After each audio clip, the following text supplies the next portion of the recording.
Esse relatório ele é um acompanhamento de política pública, ele integra primeiro os processos no âmbito do Tribunal de Contas, onde existe um Ministério Público e existe um plenário e um relator, logicamente todo assistido por um corpo técnico que fez o trabalho. Posteriormente, o tribunal tem parcerias, aquela chamada rede de controle, e todos os órgãos que fazem parte dessa rede receberão, sim, o relatório. Ministério Público Estadual, Controladoria Geral do Estado, Controladoria Geral do Município, ou seja, do Estado por quê? Do Estado porque serve também para um planejamento interno. E a Câmara Municipal, logicamente, receberá o trabalho. Ela foi, inclusive, quem solicitou a auditoria.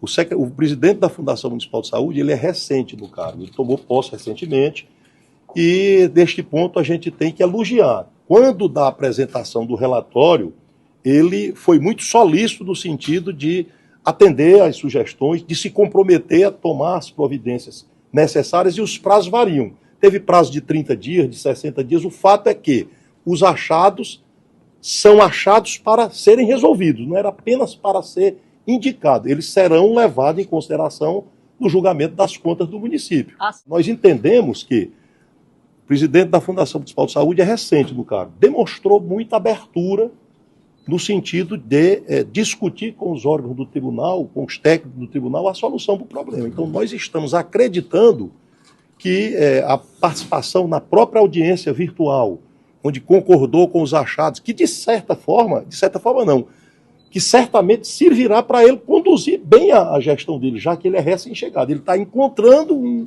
estudo, um aparato de informação para ele, de fato, corrigir os rumos que a pasta precisa. Uma auditoria que se busca corrigir um andamento de uma política pública é também um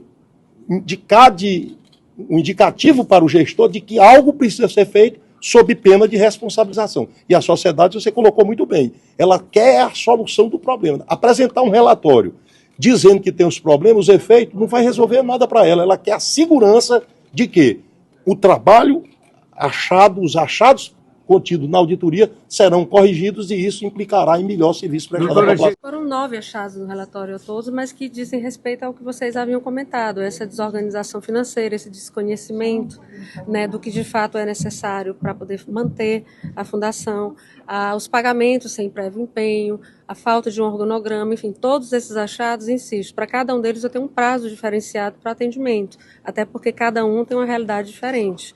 Observe o dia a dia da gente, né? Se você começa o seu dia sem saber como ele vai terminar, você termina o dia e não consegue cumprir aquilo que você havia se comprometido.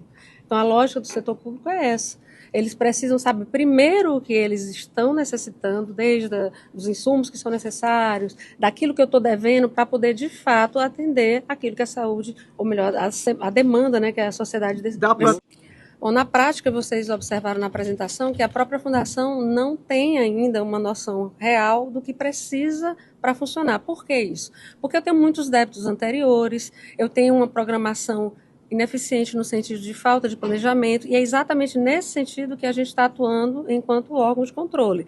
Vamos ajustar essas arestas para a gente saber o que precisa e gastar melhor. O que se observou é que no final do ano houve um remanejamento de recursos, como eu disse na apresentação, isso não é incomum. O que é incomum é a gente estar precisando de dinheiro para a saúde e fazer o remanejamento. Foi por isso que o tribunal entrou com a representação, para que ele explicasse esse remanejamento. Não há ilegalidade em remanejar recursos.